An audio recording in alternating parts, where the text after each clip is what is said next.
जय सियाराम जय सियाराम जय हनुमान जी महाराज जय भोलानाथ जय कुलदेवी माता जय पितृदेवताओं जय गुरु महाराज સર્વે મિત્રોને વડીલોને આદરણીય જે વડીલો છે સાધુ સંતોને માતાઓ બહેનો બાળકો તમામને અષાઢી બીજના તેજસ બાપુના જય સિયારામ મિત્રો આજે અષાઢી બીજના ખૂબ ખૂબ અભિનંદન બધાને ઈશ્વર બધાને સુખ શાંતિ સમૃદ્ધિ આપે અને બધા આપણે હરિભક્તિઓમાં મગ્ન રહી એવી બધા ઉપર કૃપા કરે ભગવાન આપણું રક્ષણ કરે બધાનું એવી ભગવાન પાસે આજે પ્રાર્થના આજે અષાઢી બીજે બધી જગ્યાઓએ ધજા ચડાવવાનું માયતમ છે ધજા પછી નાળિયેર ચડાવે નિવેદ ધરે બધા ભગવાનોને ભગવાન જગન્નાથની આજે રથયાત્રા નીકળે છે બરાબર ગામમાં બધા જે દેવસ્થાના હોય ત્યાં પણ ધજાઓ ચડાવવાનું માતમ છે આજે બરાબર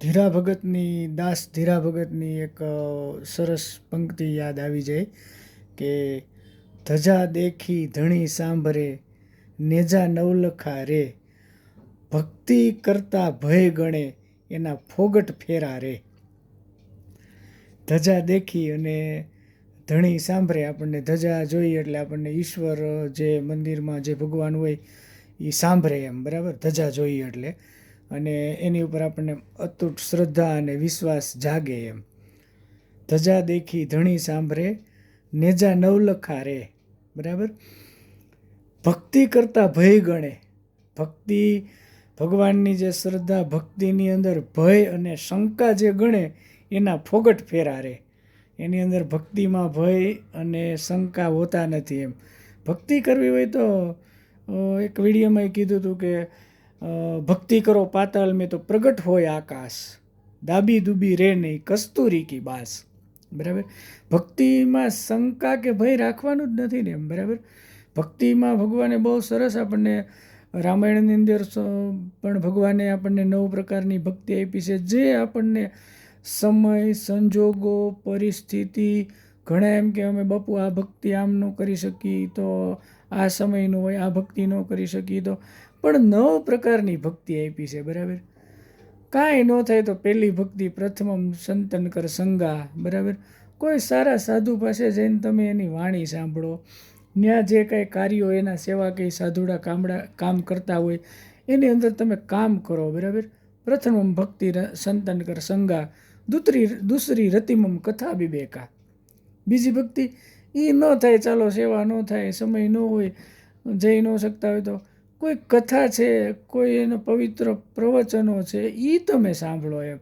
સત્સંગ સાંભળો કીર્તન કરો ધૂન લ્યો બધું આત્મસમર્પણ એમ છેલ્લે આત્મસમર્પણ એક સારી ભક્તિ છે ભગવાન હું કાંઈ નથી કરી શકતો આટલું મારું તું સ્વીકાર બરાબર અને હું તારા ચરણોમાં છું એ પ્રમાણે એક પ્રકારની ભક્તિ છે એમ બરાબર એટલે ભક્તિ કરવી કાંઈ અઘરી નથી પણ જેમ ધીરા ભગતે કીધું એમ કે બરાબર ભક્તિમાં જેણે ભય જોયો એના ફોગટ ફેરા રે એમ ભક્તિની અંદર ભય અને શંકા હોવી ન જોઈએ એમ શંકા પણ નથી કરવાની એમ બરાબર કે ઈશ્વર છે કે નહીં તો શંકા કરવાની નથી અને ઈશ્વર છે તો શંકા નથી કરવાની અને ઈશ્વર નથી તો પછી ડરો શું કામે ઈશ્વરનો ડર આપણને લાગે જ છે કે ભગવાન જોતો હોય છે ભગવાન સજા આપશે બરાબર ઈશ્વર છે તો શંકા કરોમાં અને નથી તો પછી ડરોમાં નહીતર પછી ભક્તિ કરો એમ બરાબર અને આ ભક્તિની ગમે ત્યાં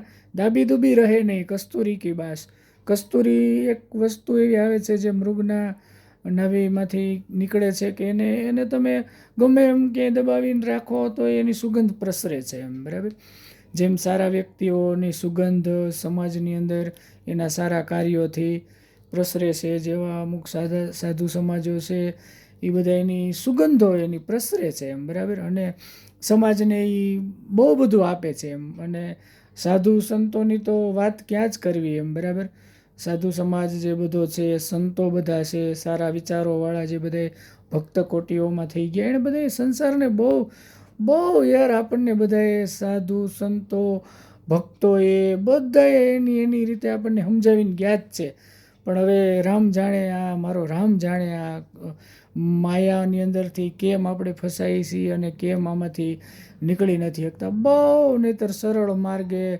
આપી દીધી છે આપણને રસ્તાઓ કે તમે આ કરો વાલા એમ, બરાબર, તો તમને આની અંદરથી આ રસ્તો મળી જાય. પણ હવે આપણે કાદવની અંદર ફસાતા જઈએ એવું બધું થતું જાય છે.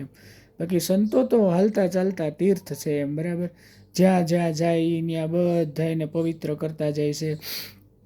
કેટલા કેટલા ભજનો લખ્યા એણે આપણી માટેથી, સરળ ભાષામાં અર્થો આપણને સમજાવ્યા છે. બધા ભજનો જે સવારામ બાપા, દાસ ધીરા ભગત, પછી ગંગા સતી પાનબાઈ, બધાએ નરસિંહ મહેતાએ ભજનો લખ્યા છે. બહુ ભજનો તો બહુ ઝાઝા એ બધા, પણ આપણે બધાના ભજન લેશું, બધાના ભજન એકની ચર્ચા કરશું, એ ભજન આપણે ફોડશું. ભજનના શબ્દોનું આપણે કંઈક આમ એમાંથી મંથન કરીને તો બહુ બહુ આપણા સમાજની અંદર સંતોએ ભક્તોએ જેટલા હું તો કહું છું ભજન લખીને ગયા એ બધાને પ્રણામ. એની જે વાણી રૂપી આપણને જે અમૃત આપી ગયા છે એને આપણે પીવાનું છે અને એને એ વસ્તુને આપણે ફોડવાની છે એમ ધીમે ધીમે, તો આપણને અસર કરે કે એ શબ્દ શું કહેવા માગે છે, માનવ જીવનની અંદર એનો ઉદ્દેશ શું છે, આપણા જીવનની અંદર એ કેટલું પ્રવેશે છે. તમે કોઈ નાની એવી ટીકડી લ્યો ને, સીધી ડાયરેક્ટ ટીકડી, તો એ ટીકડી પણ અંદર જાય અને એમાંથી ઓલા ઝીણા ઝીણા, તમે જોજો છોકરાઓને ટીકડી દેતા હોય ને પલાળો એટલે એમાં ઝીણી ઝીણી નાની નાની પહેલાં આમ ઓલી નીકળે કણીઓ, પછી કણી આમ બ્લાસ્ટ થાય એની અંદરથી, એટલે ટીકડી પણ અંદર જાય અને આમ ધીમે ધીમે આમ બ્લાસ્ટ થાય અને આપણી હોજરી ઉપર આમ પછી જ્યાં એને જે દુખાવામાં રાહત આપવાની હોય એ દુખાવાની અંદર એ રાહત આપે એમ, બરાબર. એટલે ભજનને પહેલાં ઉતારી દેવાનું છે અંદર નાભી ઉપર, આપણે જે હોજરી ઉપર, પછી ત્યાંથી એની રીતે એ ફૂટશે એમ. અમને આ જો જે બોલ્યા હોય એ ન હોય, ક્યાંય લખેલું, સાધુ સંતો પાસેથી સાંભળેલું હોય, ભજનોના અર્થ હોય, એ બધું એવી રીતે આ પછી અંદરથી ધર્મ વધે પછી ધન વધે, અને ધન વધે પછી માન વધે, અને માન વધે પછી બધું વધત જાય, બરાબર. ધર્મ વધે પછી જ ધન વધશે. તમે ધાર્મિક થાઓ, તમારી અંદર સારી આવકો થાય, બરાબર, એટલે ધન વધશે. ધન વધશે એટલે માન વધે, એ તો આપણને ખબર જ છે. વાહ ભાઈ બહુ કે પૈસા આવો ને પધારો ને, એટલે માન વધે, અને માન વધે પછી બધું વધત જાય, બરાબર. અને એનું જ ઉલટું, ધર્મ ઘટે તો ધન ઘટે, ધન ઘટે એટલે માન ઘટે, અને માન ઘટે પછી બધું ઘટત જાય. કાંઈ તમારા જીવનમાં ઘટતું જાય ને એટલે પહેલાં સમજી લેવાનું ધર્મ ઘટ્યો છે, અને કાંઈ તમને મળ્યું હોય ને તો સમજી લેવાનું કે તમારો ધર્મ વધ્યો છે એમ, બરાબર. ધર્મ વિના કોઈ પામે નહીં એમ, એ અશક્ય વસ્તુ છે એમ. માનવ શરીર આપ્યું છે ધર્મ કરવા માટે, બરાબર, આ ભક્તિ કરવા માટે, ભજન કરવા માટે, કોઈ ગરીબોની સહાય કરવા માટે, આ કોઈ નિંદા કરવા ને વાસનાઓ ભોગવવા ને સારા ખોરાક જમવા ને, હા શરીરને ટકાવવા માટે ખોરાક લેવાનો, પણ એની અંદર સ્વાદને નહીં તમે પરોવો એમ, બરાબર. કોઈ એવી વસ્તુ શરીરની અંદર ન રાખો કે એની આદત પડી જાય એમ, બરાબર. આદત રાખો ભગવાનની સાથે ભજન કરવાની, સાધુ સંતો સાથે બેસવાની, સારા પવિત્ર આ ભજન બધાએ લખી ગયા એ વ્યક્તિઓના ભજન સાંભળવાની, એના અર્થો સમજવાની. અર્થ ન સમજાય તો કોઈક સાધુ આગળ જાવ, એની પાસેથી અર્થ સમજો, એને આપણા જીવનની અંદર ઉતારો એમ, બરાબર.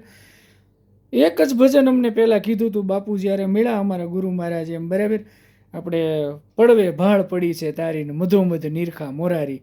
મને કે બેટા આ ભજન પહેલાં સાંભળે એમ. 1 વાર સાંભળું, 2 વાર સાંભળું, 3 વાર, તઈ તો હું આવ કોરી પાટી હોય કાંઈ ખબર ન પડે. બહુ મને કહેતું ભજન સાંભળે એમ. ભજન સાંભળું, ધીમે ધીમે એમ થયું કે ભાઈ પડવે ભાળ પડી છે તારી, તો પડવો એ ખબર પડે કે આપણે પડવું આવે એમ. ભાળ એટલે કે કોઈ વસ્તુની આપણને આમ જાણ થઈ છે એમ.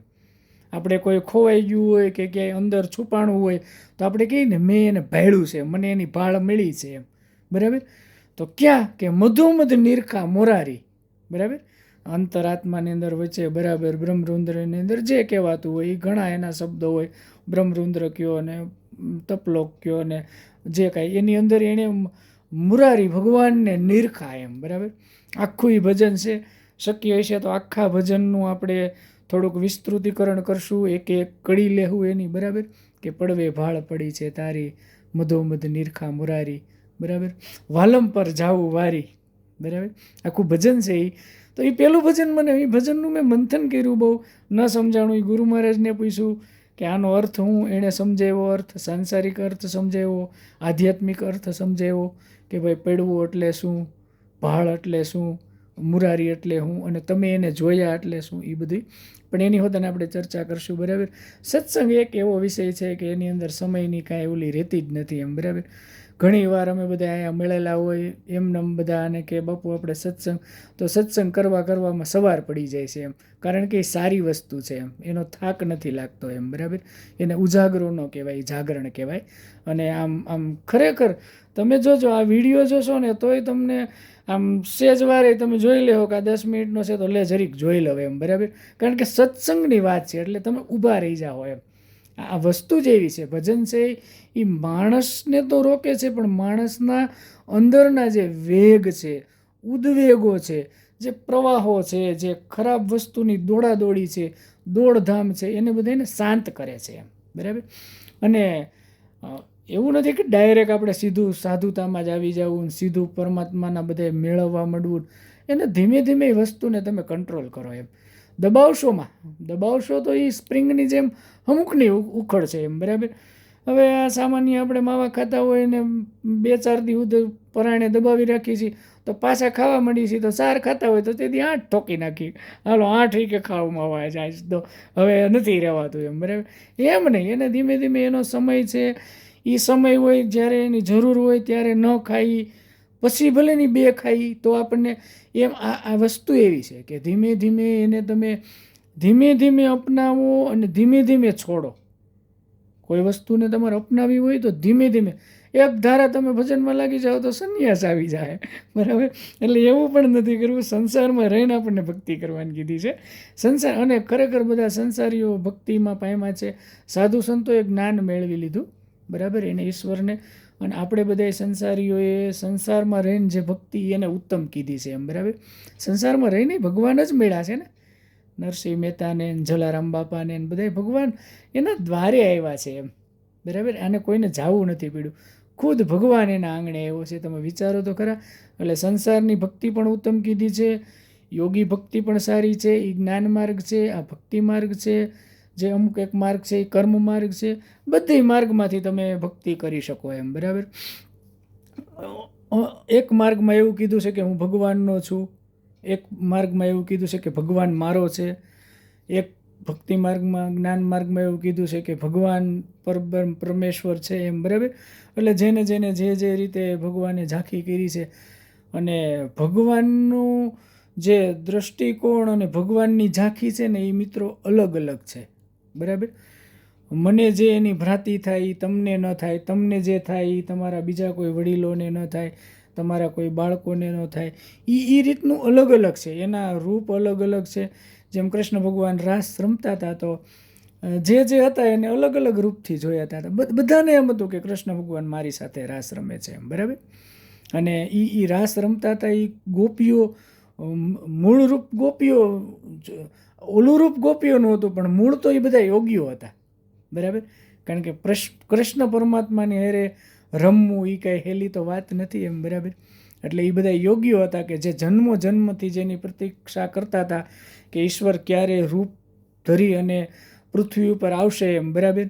ત્યારે ભગવાને રામાવતારમાં કીધું હતું કે હું અવતાર લઈશ ત્યારે તમારા બધા જે મનોકામના છે એ પૂર્ણ કરીશ. તો એટલે કહેવાનો અર્થ એ છે કે એમાં એને એક કાન અને એક ગોપી, રાસની અંદર વૃંદાવનમાં કે જ્યાં રાસ, એવી પણ લોકવાયકાઓ છે કે હજી પણ રાસ ત્યાં રમાય છે. અને આપણી જો સારી દ્રષ્ટિ પરમાત્માને જોવાની હોય તો હજી પણ રાસ જોવે છે એમ માણસો બધાય. અમુક સંપ્રદાયના માણસો જે એમાં એને એ જાય છે તો વૃંદાવનની અંદર એને નિરખે છે એમ, બરાબર. જેમ એવું છે કે ભાઈ ચિત્રકૂટ પર્વતની અંદર હજી હનુમાનજીની ઝાંખી બધા એને થાય છે એમ, બરાબર. કે જ્યાં રામાવતારની અંદર ભગવાનને ત્યાં વાસ હતો. ચિત્રકૂટ કે ઘાટ પર ભય સંતન કી બડી ભીડ, આપણે સાખી છે ને, ચિત્રકૂટ કે ઘાટ પર ભય સંતન કી બડી ભીડ. તુલસીદાસ ચંદન ઘસે તિલક કરે રઘુવીર, બરાબર. તુલસીદાસ મહાત્માને જ્યારે ભગવાનના દર્શન કરાવવાના હતા ત્યારે હનુમાનજી, તુલસીદાસ મહાત્મા તો ભગવાનને હજી ઓળખી નહોતા હગવાના, એટલે હનુમાનજી દ્વારા એણે ભગવાનની પ્રાપ્તિ થવાની હતી, એટલે ભગવાનના દર્શન કરાવવાના હતા એમ, બરાબર. તો ત્યારે હનુમાનજી મહારાજ બોલ્યા છે કે ભાઈ ચિત્રકૂટ કે ઘાટ પર ભાઈ સંતન કી બડી ભીડ, તુલસીદાસ ચંદન ઘસે અને તિલક કરે રઘુવીર. તુલસીદાસને કીધું કે તમે જે ચંદન ઘસીને તિલક કરો છો ને એ જ રઘુવીર છે, અને પગ પકડી લીધા હતા કે વાહ મારો બાપલિયો, મારો રામ ભગવાન પધાર્યા. અને તુલસીદાસ મહાત્મા પાવન થઈ ગયા અને એણે મહાન ગ્રંથ રામાયણ જેવો ગ્રંથ આપણને આપ્યો કે એની અંદરથી આપણને એક એક ચોપાઈ જે આપણા જીવનને સાર્થક કરી દે છે, બરાબર. બહુ કથાકારો રામાયણની ભાગવતની કથાઓ બધા પ્રવચનો કરી અને બધી આપણને જે જ્ઞાન આપે છે એ બહુ આ વસ્તુ ખરેખર બહુ અઘરી છે. આની અંદર મંથન કરવું ને અહીં સુધી પહોંચવું ને એમ, બરાબર. હું પણ રામકથા કરવાનો જ હતો એમ, બરાબર.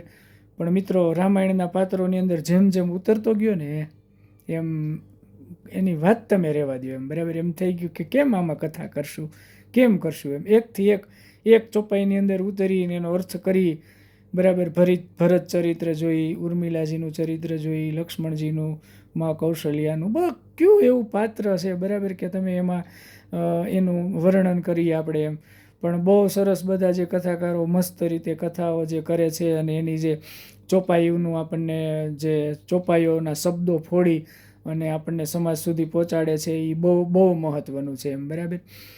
મેં પણ બહુ રામકથાની વિશે પણ હું મારા કંઈક હશે ભાગ્ય કે હું સમજી શીખો પણ હજી કથા ન કરી શીખો, કારણ કે કુદરતી રોવાઈ જતું હતું આમ, કુદરતી એમ, બરાબર. કે એક ચોપાઈ ને અમુક સંવાદ અમુક સુધી પહોંચી ભાઈ કે એ કાંડની અંદર અયોધ્યા કાંડ છે, અરણ્ય કાંડ છે બધાય, બરાબર. તો એમ થઈ જાય કે ઓહો હો વાહ ભાઈ વાહ પ્રભુ, અને એ પ્રભુએ લીલા કરી છે એમ, બરાબર. આપણને બતાવવા માટે જગતના નાથે કેવા કેવા બધી લીલાઓ કરેલી છે, કેટલા બધા અવતારો લીધા છે ભગવાને. કૃષ્ણ અવતાર, પરશુરામ અવતાર, રામ અવતાર, કશ્યપ અવતાર, વામન અવતાર, બરાબર. હિરણાક્ષનો મારવા માટે પ્રભુએ નરસિંહ અવતાર લીધો હતો. બધા ભગવાનના બધા 24 અવતારો અમુક બતાવેલા છે, અને આ સૃષ્ટિનું કલ્યાણ કરવા માટે પધારે જ છે એમ, બરાબર. જ્યારે અને ભગવાને એમ કીધું છે કે ગીતામાં એમ, બરાબર, કે જ્યારે ધર્મની હાનિ થશે ત્યારે હું આવીશ એમ, બરાબર. અસુરોને મારવા એ તો એના ડાબા હાથનો ખેલ છે. ના, અસુરોને મારવા, પણ જ્યારે ધર્મની હાનિ થાય છે, સાધુ સંતો બ્રાહ્મણો દુભાય છે, ગાયો દુભાય છે, બહુ અત્યાચાર થાય છે, ગરીબોમાંથી અત્યાચાર થાય છે, પ્રજાઓમાંથી અત્યાચાર થાય છે, ત્યારે યદા હિ ધર્મસ્ય, બરાબર, ભગવાન ત્યારે પધારે છે એમ, બરાબર. એને દુશ્મનોને રાક્ષસોને મારવા એ તો પછીની વાત છે. પહેલાં એ આ પીડાય છે સમાજ દુઃખથી જ્યારે, અને જ્યારે એ આંતરનાદને પ્રાર્થના કરે છે ને ત્યારે ઈશ્વર પધારે છે એમ, બરાબર. આપણને કેમ બહુ પીડા, બહુ પછી અસહ્ય દુખાવો થાય ત્યારે આપણે પછી ડૉક્ટરને યાદ કરીએ છીએ અને ડૉક્ટર પાસે જઈએ છીએ, અને પછી ડૉક્ટર આપણને હાજા કરે છે. એમ આપણે આમ હાવ જ્યારે રોગિષ્ટ બની જાઉં ને મનથી, વચનથી, કર્મથી, હાવ આપણે આમ નિષ્ક્રિય, આમ અંદર શરીરની અંદર રોગ બે પ્રકારોના છે. જે ફિઝિકલ શરીરની અંદર જે બધાય થાય છે એ રોગ હોતન છે, અને માનસિક, મનના, જીવના, વિકારોના, આત્માના, બુદ્ધિ, એ બધા રોગો હોતન છે.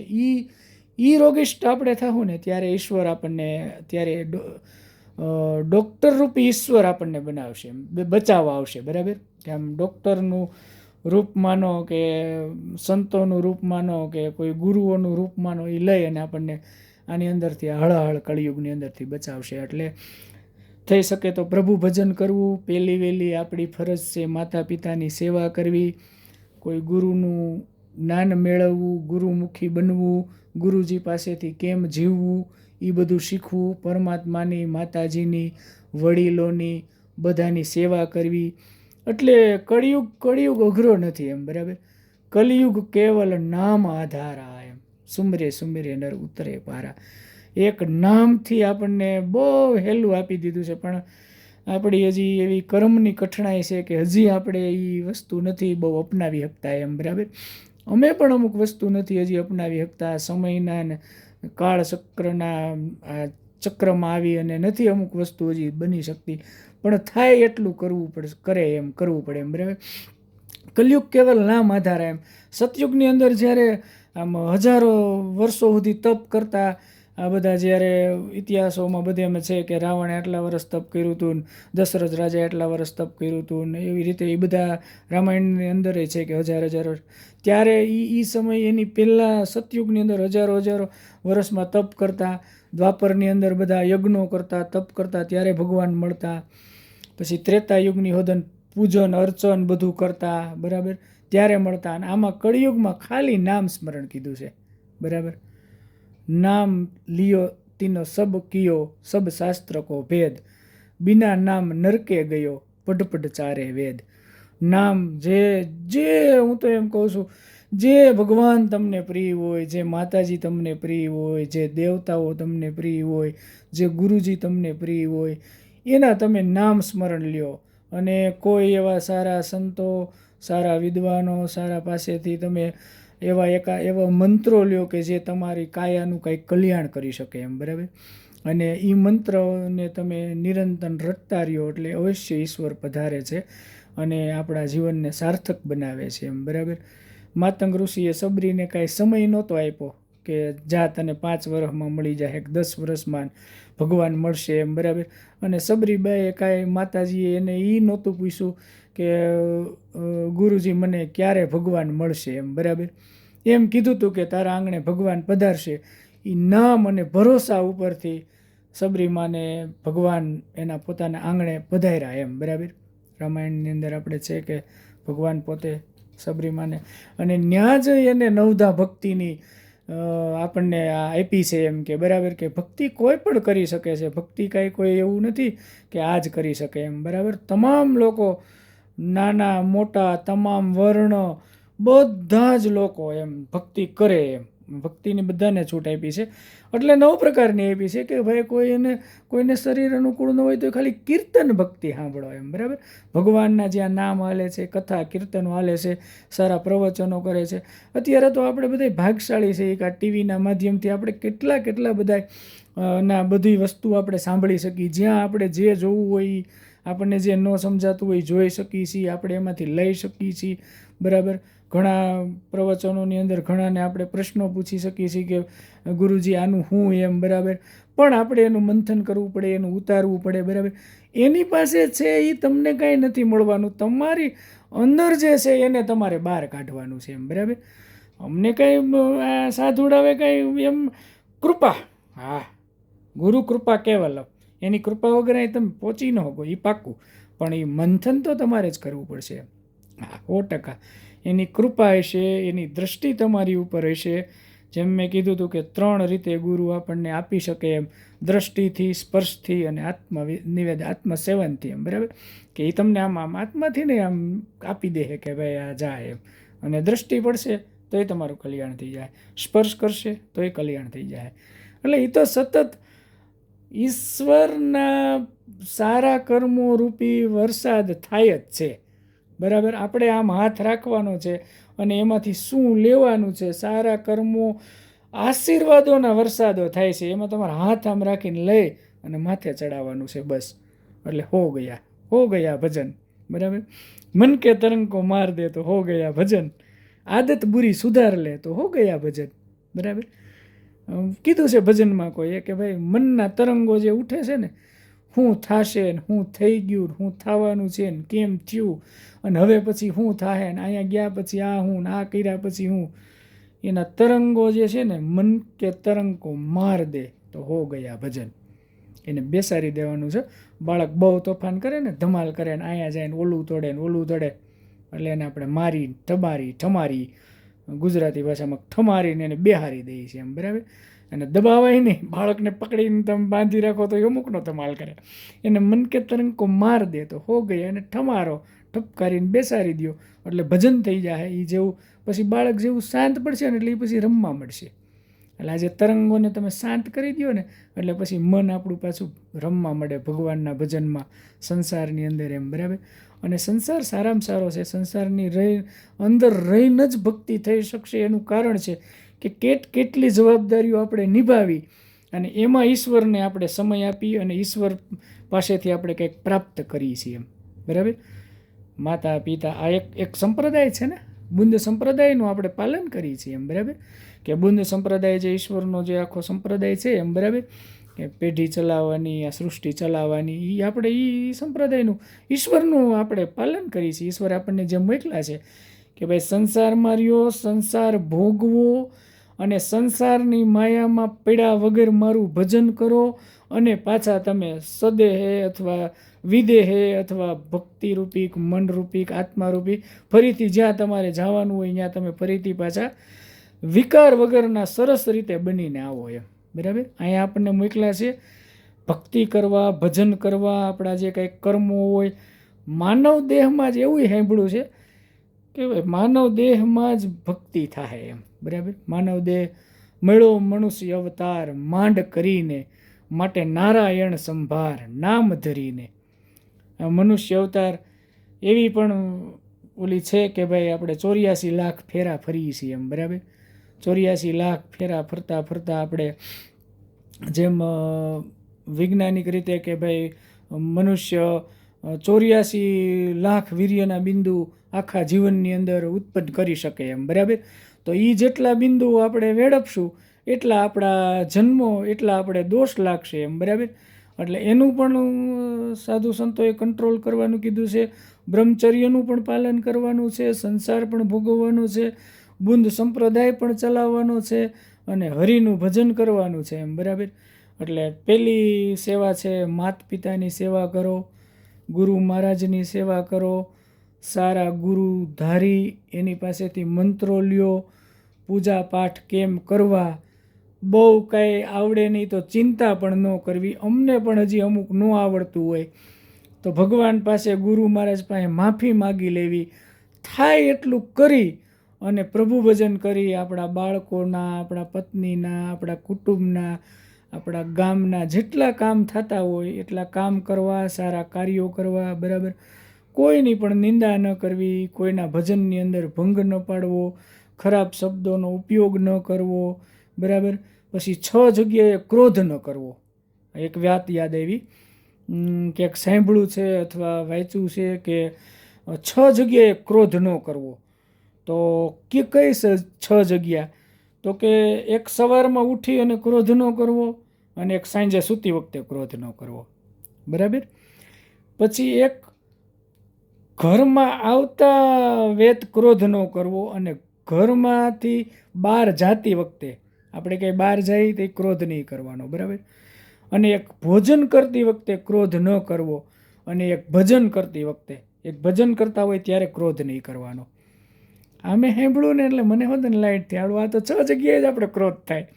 સવારમાં ઉઠ્યા હોય તો મગજ ઓલો હોય, કોઈક કંઈક કે એટલે મગજ ઓલો થઈ જાય, આવી ગયો ક્રોધ. રાત્રે સૂતી વખતે કોઈ કહે કે આ હતું આનું હું આમ ને આમ ને, એટલે એમાં ક્રોધ જાગે. પછી આપણે ઘરેથી નીકળ્યા હોય કાંઈ વસ્તુનું નાન તેન મગજમારી હોય એટલે ક્રોધ થાય. એ પાકું અમુક વસ્તુ ન જડી હોય, ટિફિન ન હોય, ફાઇલું ન હોય, કંઈક ને કંઈક કામની વસ્તુ ન હોય એટલે ક્રોધ થાય. ઘરેથી આવ્યા ત્યારે ક્રોધ થાય. કાંઈ વસ્તુ અસ્તવ્યસ્ત ભાડી હોય કે કંઈ થયું હોય કે કંઈક તૂટવું હોય કે કોઈ સાથે કંઈ મગજમારી થઈ હોય, કંઈક બાળકોના પ્રશ્નો હોય કે પત્નીઓના હોય કે માતા પિતાના હોય, એટલે ક્રોધ થાય પાછો, બરાબર. પછી ભોજન કરતી વખતે જમતા જમતા કાંઈ આમ તેમ થાય છે તો ખબર, ત્યારે આપણને આમ જમતા જમતા કોઈ ન બોલાવે તો મજા આવે, નકર ત્યારે આપણને ક્રોધ થાય એમ, બરાબર. અને ભજન માળા કરતા હોય અને પછી છોકરા ધડબડાટી બોલાવતા હોય કે કંઈક વસ્તુ ઓલી થઈ હોય તો આપણને ક્રોધ આવે, એ સાનમુના બેહો માળા કરી છે એમ, બરાબર. એટલે ક્રોધ આવે. આ 6 જગ્યાએ ક્રોધ આવે છે. તો આ 6 જગ્યાએ ક્રોધ આપણે દબાવશું ને એટલે મેં વિચાર્યું કે આ હાળું 6 એ બરાબર છે. આ બહુ સરસ કોઈ ઋષિમુનિઓએ કે જ્યાંથી આ વાત આવી છે પણ એને સારું સંશોધન કરી અને કીધું કે આ 6 જગ્યાએ ક્રોધ ન કરવો એમ. સવારમાં ક્રોધ ન કરી, સાંજે સૂતી વખતે ન કરી, એટલે ભયો ભયો થઈ ગયો. જાય તો એ પ્રેમથી જાય અને ઘરેથી પ્રેમથી ગયા હોય અહીંથી ક્રોધ કર્યા વગર, એટલે આપણે જે કાર્ય છે એવું આપણું સરસ જવાનું છે. આ ફાયદા આ છે. ખાલી ક્રોધ આ 6 જગ્યાએ બચાવવાથી બીજા બહુ જાજા ફાયદા છે. એના ડીપમાં આપણે જાવું પછી હજી આપણે એ રીતના અમુક સ્પેશિયલ એવા વિડીયો જ બનાવશું કે એક વિષય ઉપર જ હાલી, એટલે આમ તમને સમજવાની મજા આવે અને મને સમજાવવાની મજા આવે અને આમ વિષય થોડોક વિષયાંતર ન થાય એમ વારે વારે, બરાબર. તો આપણે ક્રોધ કરીને ગયા હોય એટલે ત્યાં પછી જેને મળી એની આપણે ક્રોધ થાય. આપણો ધંધો હોય, આપણો ઓફિસ હોય, વેપાર હોય, તો કસ્ટમરો સાથે બીજો કાંઈ બિઝનેસ હોય તો એની અંદર આપણો મગજ એટલે ક્રોધ થાય, એટલે નુકસાની જાય એમ. એટલે સાધુ સંતોએ ઋષિમુનિઓએ એને આ બધું ગોતીને કે ભાઈ 6 જગ્યાએ તમે ક્રોધ ન કરો એમ, બરાબર. જમતા ક્રોધ થાય એટલે શું થવાના? થાળી ફગવીને ભાગી જવાના છે. તો નુકસાની તો ગઈ ને. તે દિવસનો આહાર ન મળ્યો, આખી રાત ભીખા રહી એટલે એ પછી ભૂખ લાગે, ઉત્પાત થાય, પછી કોઈ બોલાવે એટલે સવારમાં પાછું ઓલું થાય, એટલે શરીર બગડે છે એનાથી, બરાબર. ભજન કરતાં ક્રોધ કરો તો મન બગડ્યું કહેવાય, બરાબર. અહીંયા તમારા હાથમાં મળા ને અહીંયા તમે રાયડું નાખો ને એ એમ નથી ભાઈ. ક્રોધ કર્યા વગર કરી શકો તો ભજન કરો એમ, બરાબર. મેલે મેં અકેલા ને અકેલે મેં મેલા. ગુરુજીએ મને એણે અમુક વસ્તુ એવી આપી દીધી છે ને કે આમ એકુક લીટીમાં આપણને જીવન જીવવાની. આ કાંઈ એવું નથી કે તમે ભરપૂર જ્ઞાન મેળવી લ્યો ને ત્યારે જ એના એકુક શબ્દો, એકુક વાણી, એકુક લીટી એની પકડી લ્યો. મને કે બેટા મેલે મેં અકેલા ને અકેલે મેં મેલા, બરાબર. મેળો હોય અહીંયા તું હોય તારે એકલો હોય એમ જ રહેવાનું. બાપુ એ કે એકલા છે એમ, બરાબર. અકેલે મેં મેલા, અકેલે હોય તો એમ સમજવાનો આ મેળો ભરાણો છે, આ મેળાની અંદર આપણે બેઠા છીએ ને જમાવટ કરી છીએ એવું કે મને કે એમ કરવાનું એમ, બરાબર. હું પછી વચમાં બહુ ન જતો એમ. મેં કીધું આ બધું મેળા જેવું હવે થઈ ગયું છે બાપુ, નામ ને તેમ ને એમ, બરાબર. જુનાગઢ ને બધી જતા. એ કે ભાઈ તમે ભાગોમાં ભાવ બદલો, ભાગોમાં કે ભાવ બદલો. તમને એમ લાગે છે કે આ બધું આમ છે, આમ આપણે દ્રષ્ટિ આમ દોષ થાય ને આમ થાય ને એવું બધું, ભાગોમાં ભાવ બદલો એ કે, બરાબર. ક્યું સજાતી વિજાતીની જુક્તિ જેણે જાણી એમ, બરાબર. જેને કાંઈ જાતિનું જ નથી એને પછી ક્યાં કાંઈ કોણ સ્ત્રી છે કોણ પુરુષ છે, બરાબર. અને એ વર્ણ વિકારનો ભેદ વયો જાય એટલે એ કે ભજન થઈ ગયું એમ, બરાબર. કે આ પુરુષ છે કે સ્ત્રી છે એમાં સમાન આપણે બધી દ્રષ્ટિ જોવા મળી એટલે પછી આપણીથી કાંઈ ન થાય એમ, બરાબર. પછી આપણે ભક્તિમય જીવન બની જાય. એટલે આ સદગુરુ પાસે બેસવાનો ફાયદો આ છે કે એ જે બોલે છે એ બધાય આમ પરાવાણીઓ હોય એમ, બરાબર. એણે એ આમ એના અંતર્મુખથી બધી સમજેલી વસ્તુ અને એટલો એની અંદર આમ ટીપીની શબ્દોની અંદર એવો અર્થ મૂક્યો હોય કે એ જો આપણા જીવનની અંદર ઉતરી જાય એટલે એ પછી અમૃત બની જાય એમ, બરાબર. એટલે એ વસ્તુ એવી છે એમ કે એને પછી ધીમે આપણે પીવું પડે, બરાબર. તમે જોજો સરસ વસ્તુ તમને ભાવતી હશે ને તમે ધીમે આમ પીવો એમ. અને એ ખાહોય વધારે. આપણે ઓલા નાના હોય ત્યારે જે બહુ આપણને વસ્તુ ગમતી હોય ને લાટ ઘડી સુધી ટકાવી, પેંડો હોય કે જલેબી હોય કે એમ, બરાબર. એટલે આ બધી વસ્તુ લાટ બધી વાર સુધી ટકાવવાની છે એમ, બરાબર. એને ધીમે શરીરની અંદર ઉતારવાની છે એમ, ભક્તિ રૂપે, જ્ઞાન રૂપે, કર્મ રૂપે. અને બની શકે એટલું. પણ ખાસ આ ભક્તિ માર્ગમાં જેને આવવું હોય, જ્ઞાન માર્ગમાં આવવું હોય, કર્મ માર્ગમાં આવવું હોય, મનુષ્ય શરીરને કંઈક કરવું છે, બધાને કરવું છે પણ કોઈને અમુકને ખ્યાલ નથી એમ, બરાબર. તો જોઈ લેવાનું, જાણી લેવાનું, સારા સાધુ સંતોને પૂછી લેવાનું, સારા શાસ્ત્રોનું વાંચન કરવાનું અને એની અંદરથી આપણા જીવનને કઈ રીતે અનુકૂળ થાય છે એ પ્રમાણેની ભક્તિ ગોતવાની. પણ માતા પિતાની સેવા કરવાની, બાળકોની જવાબદારી, પત્નીને પ્રેમથી બોલાવવાની, પત્નીના પ્રેમથી જે કાંઈ કામ હોય એ કરવાના, એ આપણી પાસે બીજું કાંઈ નહીં માગે. એ પ્રેમના ભૂખ્યા હશે એ બધાય, બરાબર. કે તમે એને પ્રેમ આપશો એટલે એ લોકોને બસ થઈ જાય, એમ થાય કે નહીં અમને અમારું કોક છે એમ, બરાબર. ઓલા આપણે આપણામાં મથે રાખી કે ભાઈ હવે બહુ ભક્તિ છે ને આમ છે, ધ્યાન ન દે એ પણ ન ચાલે એમ, બરાબર. એ હોત ને એક એવી રીતે પમાતું નથી. ઈશ્વરને પામવા માટે બધી વસ્તુનો સહકાર લઈ અને ઈશ્વર સુધી જવું પડે એમ, બરાબર. ત્યારે આપણને ઈશ્વર સ્વીકારે છે એમ, બરાબર. જોકે એ તો બહુ ભોળો છે, એ તો કોઈ પણ સ્વીકારી જ લે એમ. પણ તમને એવી કંઈક આટલું બધું તમારામાં છે ને એટલે એ એમ ચેતનાઓ આપશે કે આ કરો છો એ ખોટું છે, આ કરો છો એ ખોટું નથી, હવે આ કરો એમ, બરાબર. અને ગમે ત્યાંથી મંત્રોથી સિદ્ધ કરો, યોગથી સિદ્ધ કરો, કર્મથી સિદ્ધ કરો, ભક્તિથી, બધાની અંદર તમને ઈશ્વર મળશે એમ. એમાં ક્યાંય ઓલું નથી. ઘણા અલગ રીતે બધા ઈશ્વર મેળવી જ લીધા છે એમ. એટલે ઈશ્વર મેળવવો અઘરો નથી એમ, ઈશ્વર મેળવવો હેલો નથી. સદગુરુ ગોતવો અઘરો પણ નથી અને સદગુરુ મેળવવો હેલો પણ નથી એમ, બરાબર. પણ એની કૃપા હોય તો બધું થઈ જાય. એટલે શરૂઆત અહીંથી કરવી, માતા પિતાના ધ્યાન રાખવા, બરાબર, બાળકોના ધ્યાન રાખવા, ઘરના બધા ધ્યાન રાખવા, સમાજની અંદર થાય એટલું શક્ય એટલું સારી વાણી, સારા વિચાર, સારું વર્તન હશે ને એટલે ઈશ્વર, દુનિયા તમને વંદન કરશે એમ, બરાબર.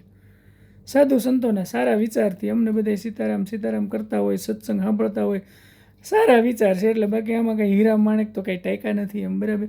તમારે 2 હાથ છે એમ અમારે છે, 2 આંખું છે એમ અમારે છે, શરીર છે એમ અમારે છે, તમે હાલો ચાલો છો, તમે કાર્યો કરો છો એવા અમે કરીએ છીએ, બરાબર. તમે હળો મળો છો, ફરો છો એમ અમે હળી મળીએ છીએ, ફરીએ છીએ, બરાબર. ભક્તિ તમે કરો છો, અમે ભક્તિ કરીએ છીએ, તમે ભજન ભોજન કરો છો, અમે ભજન ભોજન. એટલે એમાં કોઈ નવીન નથી, પણ આમાંથી કાંઈક થઈ જાય ને તો એ આપણને તાર લાગી જાય ઈશ્વર સાથે, અને બહુ અઘરી પણ નથી એમ ભગવાનની ભક્તિ. પણ એની અંદર આપણે એક નક્કી કરી લેવું પડે કે એક ભરોસો, એક બલ, એક આસ વિશ્વાસ, બરાબર. તો ભગવાન આપણને આપે જ છે એક. કાંઈ વાંધો નહીં, અષાઢી બીજનો સારો એવો આપણે સત્સંગ થઈ ગયો. અને કમેન્ટ કરજો, કાંઈ જે અમુક એવા પ્રશ્નો હોય આપણે એની વિશે ચર્ચા કરશું. આપણને ખ્યાલ નહીં હોય તો ક્યાંક સાધુ સંતોથી જાણશું, અને આપણા જીવનમાં જે કાંઈ મૂંઝવતા પ્રશ્નો હોય એનું આપણે નિરાકરણ કરશું. અને ભક્તિ કરો ભાવની સાથે એમ, બરાબર. ભાવ આપણે છાશ પીએ છીએ તો એની અંદર જીરું અને મીઠું નાખીએ છીએ, બરાબર, એને સ્વાદિષ્ટ બનાવવા માટે. તો ભક્તિની અંદર ભાવ ભેળવો, પ્રેમ ભેળવો, લાગણી ભેળવો, ત્યાગ ભેળવો. આ બધી વસ્તુથી ભક્તિ બહુ મીઠી થઈ જાય, અને તમને એ આમ એનો રસ લેવાની મજા આવશે એમ, બરાબર. સરસ મિત્રો, જય સિયારામ. ફરીથી અષાઢી બીજના બધાને પ્રણામ. નાના મોટા બાળકો, માતાઓ, બહેનો, વડીલો, અમારા સાધુ સંતો જે છે. હવે તો બહુ સારું થઈ ગયું છે, આ મીડિયાના માધ્યમથી ઘણા સાધુ સંતો આમાં આવે છે, પ્રવચનો આપે છે. આપણે કંઈક જાણવું હોય તો જાણી શકીએ છીએ, સાંભળી શકીએ છીએ, એની પાસેથી જ્ઞાન મેળવી શકીએ છીએ. અને પહેલાં તો ફરજિયાત એની પાસે જવું પડતું, એક બબેદી મળતા ત્યારે એનો સત્સંગ થતો એની આગળ. અને સારું છે. નાના જય સિયારામ, જય હનુમાનજી મહારાજ, જય ભોળાનાથ, જય ભૈરવનાથ, જય માતાજી, જય ગુરુ મહારાજ, જય માતા પિતાની જય હો. સીતારામ સીતારામ.